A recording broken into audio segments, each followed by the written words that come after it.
August 21st, 1925.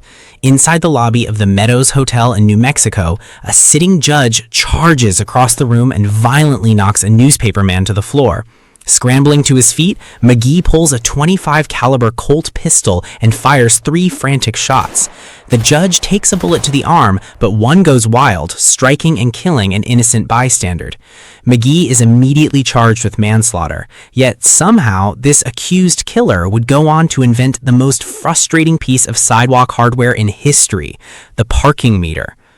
Rather than a city planner, Carl Carlton Cole Muh-ghee was a newspaperman. After arriving in Albuquerque and buying the local journal in 1919, he quickly discovered a talent for making powerful enemies.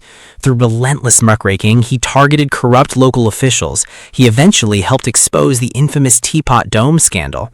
This event was so massive, it contributed to the downfall of a sitting U.S. cabinet secretary. His war was against New Mexico's ruthless political machine, a network tied directly to the U.S. Marshal's office, and that crusade put a massive target on his back. Judge David Leahy was a central figure in the establishment Muh-ghee was trying to dismantle. He struck back hard. He weaponized his courtroom, hitting Muh-ghee with criminal libel and contempt charges in a blatant attempt to silence the loud journalist. Leahy convicted his rival and sentenced Muh-ghee to prison, but the story did not end in a jail cell. A new governor took office in 1923 and immediately pardoned Muh-ghee on all charges. Judge Leahy was publicly humiliated. The legal battle was over, but the personal feud was escalating into something deadly. Fast forward back to that August afternoon in 1925. Muh-ghee is staying at the Meadows Hotel in Las Vegas, New Mexico. Knowing he is a walking target, he carries a small pistol in his pocket for protection. Judge Leahy happens to be in the exact same lobby. The humiliated judge spots his rival and completely snaps. Leahy charges across the room and physically attacks Muh-ghee, knocking the physically outmatched newspaperman to the floor. Muh-ghee reaches into his pocket and draws the Colt pistol. Chaos erupts as Muh-ghee fires. One bullet hits Judge Leahy in the arm, but Muh-ghee misses his next target. A man named John B. Lassiter, a state highway department engineer, rushes into the brawl just trying to break up the fight. Tragically, Lassiter is struck by the gunfire and dies right there on the lobby floor. In a matter of seconds, Muh-ghee went from a crusader for justice to a killer. The following year, he faced a massive trial for manslaughter. The jury heard the grim details of the fight. They ultimately ruled that Muh-ghee fired in self-defense against an unprovoked attack, and he was acquitted. He walked free. Muh-ghee had just survived the legal fight of his life. This was the exact kind of ruthless stubbornness he'd soon need to solve America's biggest traffic crisis.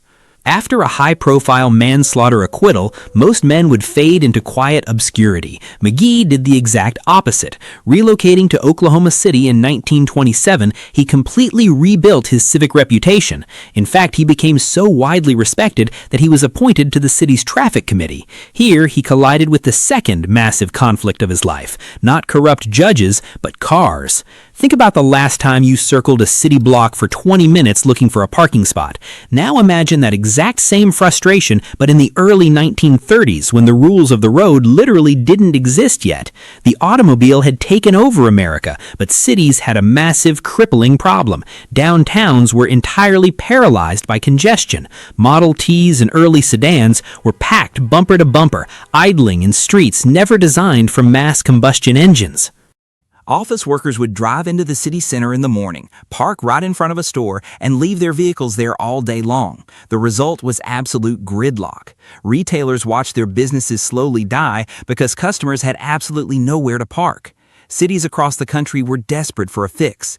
Some tried blunt instruments, like banning daytime parking entirely. This experiment triggered massive public backlash and failed within weeks. Muh-ghee stared at the paralyzing rows of stationary steel. He realized outright bans wouldn't work. The city needed a system that forced parking turnover by charging people for their time. In 1932, Muh-ghee sketched out a radical idea, a coin-operated, windable timing device that would sit right on the curb to regulate a single space. He officially filed a patent on December 21, 1932. But Muh-ghee had a problem. As a lawyer and a writer, he was not a mechanic. His crude working model needed serious engineering refinement. It had to survive rain, snow, and the daily physical abuse of frustrated drivers. He reached out to the engineering department at the local agricultural college. Together, they labored over the gears and springs. They needed a coin drop mechanism that wouldn't jam. They needed a visible dial that parking enforcement could read from down the block. Eventually, they built a functional, weatherproof, working prototype. They gave it a strange nickname, the Black Maria, a slang term usually reserved for police transport wagons. It was an oddly fitting name for a device meant to enforce the law on the sidewalk. Now he needed to mass produce it.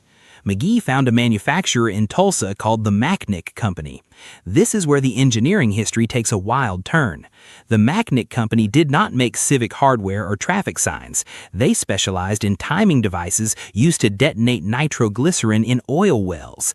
The exact same precision technology used to trigger high explosives deep underground was quietly repurposed to sit on a sidewalk and count down your parking time. Urban history was permanently altered on July 16, 1935. The world's first parking meter, proudly dubbed Parkometer Number 1, was installed at the southeast corner of 1st Street and Robinson Avenue. Oklahoma City deployed roughly 150 of these units across 14 downtown blocks. They charged a nickel an hour. Citizens hated them immediately. Drivers were absolutely outraged, calling the devices an unfair tax on cars.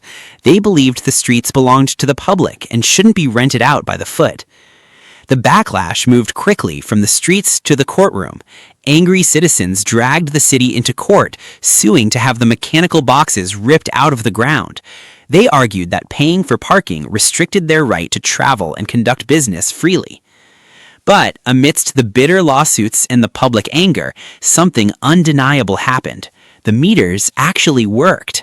Parking spaces finally opened up. Traffic flowed freely through downtown Oklahoma City for years.